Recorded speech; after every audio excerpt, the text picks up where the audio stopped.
Trajan ruled from 98 through 117 CE.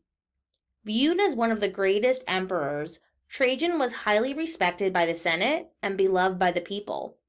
Under his rule, the empire reached its largest extent. Trajan was one of the greatest soldiers and generals among the emperors. But unlike many later warrior-like rulers, he was also known for his wisdom and dignity, and his humility toward the Senate. Trajan was described as just, moral, and fair.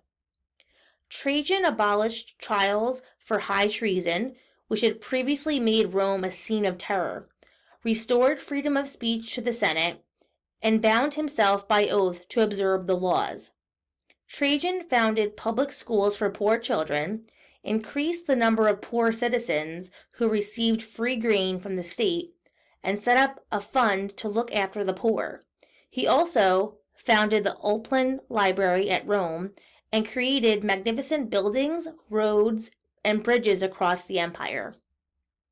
One of the greatest building projects was his Forum and Market.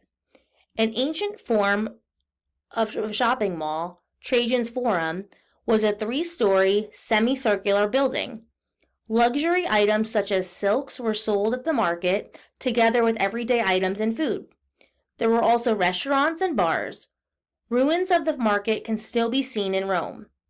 Trajan had such a positive impact that at inaugurations of later emperors, the Senate would say, Follicular Augusto Melior Trajanio, which means be more fortunate than Augustus and better than Trajan.